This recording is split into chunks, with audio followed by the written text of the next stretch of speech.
Tenemos aquí a nuestro invitado, él es economista, él se encuentra con nosotros para conversar en torno a esta problemática. Buenas noches, bienvenido. ¿Cómo estás, Carlos? Buenas noches. Cuéntame, a ver, ¿cómo entender el término de recesión? Mira, justamente hoy día, antes de que me conversara contigo para venir, estaba viendo una entrevista que tuvimos el 4 de agosto. La recesión técnica, por definición, es 2 trimestres consecutivos creciendo negativamente.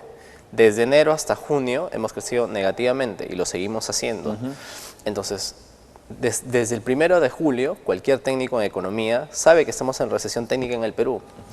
El problema sucede cuando la voz oficial de los indicadores de precio en el país lo niega, es de que da falsa información a los inversores. No me refiero a los inversores grandes, que evidentemente saben cuando estamos o no en recesión técnica, sino me refiero a los más importantes o los más vulnerables en todo caso, que son los microempresarios. Porque los microempresarios, ¿cuál es el primer referente que tienen?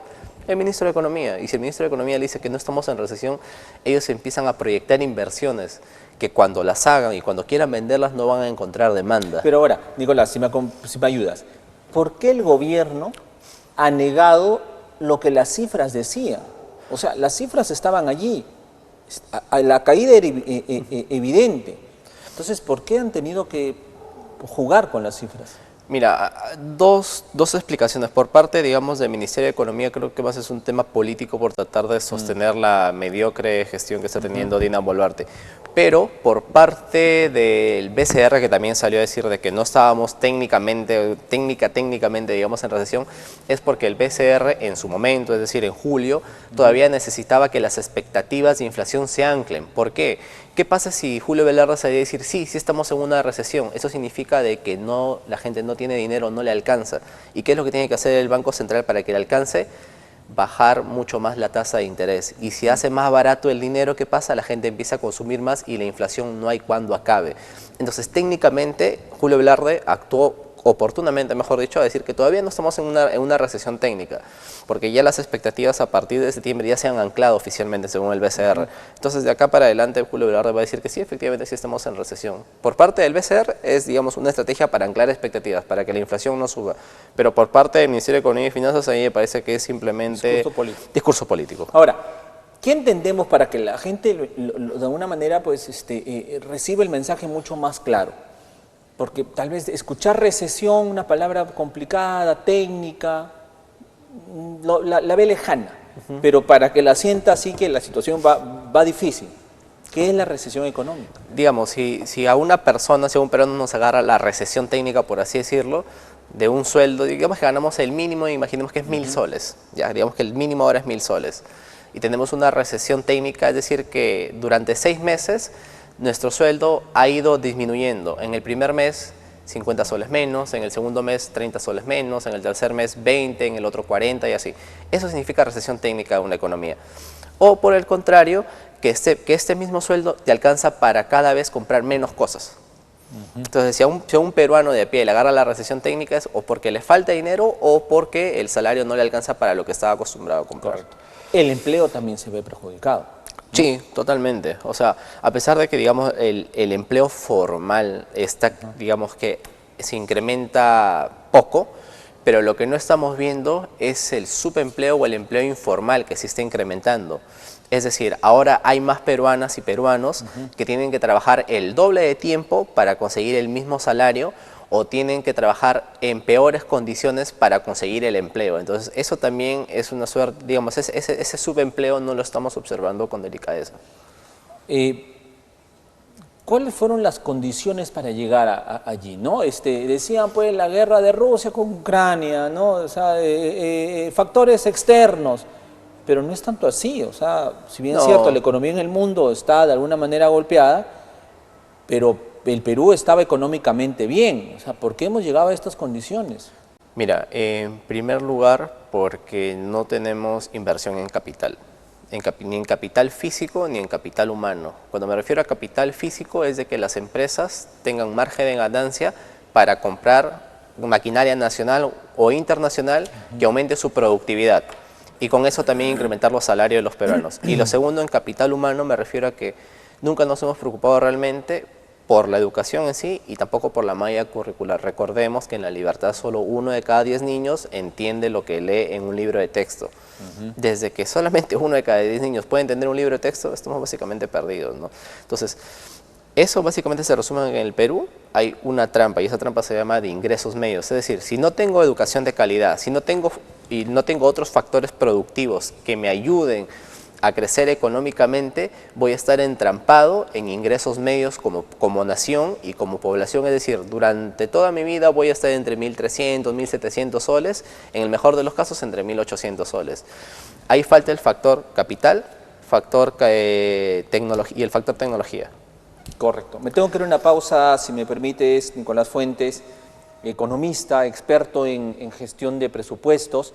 Voy a ir a una pausa, regresamos porque ante esta recesión, el día de hoy el ministro Alex Contreras ha llegado hasta el Congreso, pero ha llegado a pedir pues auxilio, ha llegado a que le aprueben un crédito suplementario de 1.581 millones de soles. ¿Qué significa esto, no? El gobierno dice que necesita este dinero para aguantar el problema de la recesión, pero ojo que se vienen situaciones más complicadas para la economía. ¿Qué tan desprotegido nos va a dejar todo esto? Lo conversaremos tras la pausa comercial. Volvemos. Bien, amigos, continuamos con ustedes. Conversado con Nicolás Fuentes, el destacado economista.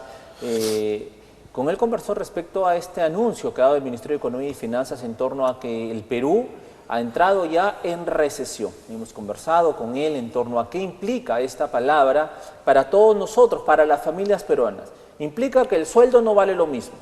Implica que ya no podemos comprar lo que comprábamos hace una semana, hace un mes, con el mismo dinero que tenemos. Implica que no hay empleo. Y si no hay empleo, también implica que la informalidad va a crecer.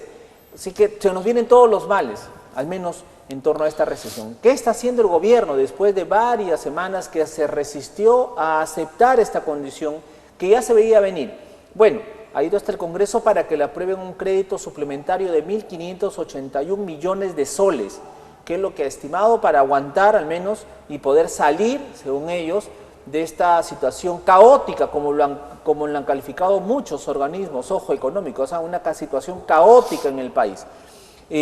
Nicolás, cuéntame, ¿qué implica que el gobierno ahora vaya y pida un crédito suplementario para poder aguantar este proceso? Mira, antes de eso te suelto un dato. El gobierno nacional tiene 144.000 millones de soles de presupuesto y viene gastando solo 100.000 millones de soles. Es decir, de acá a diciembre tendría que ejecutar 44.000 millones de soles. ¿Para qué quiere 1.5 mil millones adicionales? No puede reasignar el presupuesto que ya tiene porque un crédito suplementario. Esa es la primera cuestión de fondo, ¿no? Sabemos que por definición el Estado nunca es eficiente y nunca termina de gastar todos los recursos. ¿Por qué antes de hacer el esfuerzo? Es decir, ¿por qué el costo lo tiene que asumir la población al momento de sacarle más dineros a través de impuestos? ¿Por qué el costo no puede recaer sobre el presupuesto existente del sector público? Porque este crédito suplementario no es que el dinero, lo crea el gobierno, no, totalmente. Son de nuestros fondos, ¿no? El dinero siempre, en todo momento, nace del bolsillo del trabajador, siempre. Entonces, antes de pedir un crédito suplementario, yo debería revisar mi presupuesto y ser sincero, sincerarlo. Y sobre todo tener prudencia, que es el primer principio del presupuesto público, es un principio de prudencia. Es decir, como históricamente el sector público no es eficiente gastando el dinero, el primer principio del presupuesto es la prudencia. Y la prudencia me indica de que yo debo decir sinceramente, si es que hasta el 31 de diciembre, como gobierno nacional, porque hay más plata en gobiernos regionales y locales, yo voy a gastar 44.000 millones de soles hasta el 31 de diciembre. El gobierno ha manifestado de que en lo que es noviembre y diciembre empieza un shock de inversiones, que empiece el gasto público, que ya se han ejecutado todos los procedimientos administrativos y que noviembre y diciembre va a significar esa, como lo ha dicho incluso bien gestual el señor ministro Contreras, comenzamos a crecer, dijo así, a crecer. Falso. ¿Será así? Falso. De los 144.000 millones de soles que tienen como gobierno nacional, solo han comprometido, es decir, está bajo contrato 122.000 millones de soles. No. Hay 22.000 millones de soles que están fuera de contrato todavía. O sea, los datos son, digamos, uno entra al consulta amigable, son duros los datos. O sea, no hay cómo debatirlo, o sea, no es cuestión de percepción. No todo el dinero está bajo contratos. Y tirarle la fe todo al gasto público es básicamente no tener una noción de lo que es la estructura del PBI, ¿no? El crecimiento económico, ¿cómo lo medimos nosotros? A través del PBI. Y el gasto público representa solamente el 10% de la estructura del PBI. Entonces yo intentar salvar la economía de un país a través del gasto público es empeorarla, básicamente, porque distorsionas toda la información de precios. Lo que tú tienes que haber hecho ahora es tratar de darle liquidez o tratar de darle facilidades a los productores, ya sean los microempresarios como los grandes empresarios, y sobre todo soltar un poco el tema de la burocracia y la carga legal al momento de contratar personas. Eso es lo que se debe haber hecho. Inversión privada también. Totalmente, inversión privada. Ahora, los gobiernos regionales tampoco están haciendo su tarea. O sea, se supone que el gobierno está entregando dinero a los gobiernos regionales y gobiernos locales. Está dando plata como cancha. Y digo plata como cancha porque César Acuña va cada rato a Lima y pide plata, ¿no? Y ofrece 1000 obras acá en Trujillo y que ya viene la plata. Pero acá hasta hace unas semanas estuvo 35%. Sí, o sea, Acuña trae, como digo, Acuña trae carne para los desdentados, ¿no? O sea, trae dinero y no hay quien lo ejecute, lamentablemente. Y eso no es porque sea un buen gestor, simplemente es porque tiene peso político, porque tienen sitios estratégicos a gente de su partido. Si no fuese por eso no conseguiría un mango, esa es la realidad. Y lo peor es de que no tiene gente capaz en la región que pueda empezar a liderar el gasto de este dinero que se transfiere hacia las regiones, ¿no? Que creo que este es el año donde más ha habido transferencias en el gobierno regional y no se está aprovechando. Clarísimo concepto. Y si nos vamos al municipio de Trujillo, peor la situación. No, en realidad, mira, yo creo que estas elecciones municipales y regionales ha habido un quiebre de principios. Había un quiebre moral en la sociedad trujillana.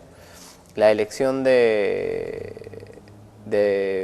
Arturo Fernández, discúlpame, me parece que ha sido es el reflejo del total rechazo a la política, a que alguien nos gobierne. No había, o sea, en la lista de candidatos a la alcaldía de Trujillo no había un solo político de garra, no había una sola persona que pueda, digamos, dar la talla para dirigir la ciudad de Trujillo, que era una de las ciudades más importantes del Perú. Ahora definitivamente no la es.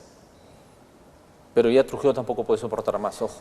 No, claro. O sea, ya la situación está totalmente terrible, ¿no? La ciudad está destruida, no hay inversiones de prevención. Así que Trujillo la va a tener muy complicada si sigue el señor Arturo Fernández sentado ahí. Eso está clarísimo, clarísimo. Se nos viene un año más complicado también, ¿verdad? Y sobre todo que en un mes se supone que empiezan las lluvias fuertes por el Niño. Y ahí vamos a ver qué va a suceder, ¿no?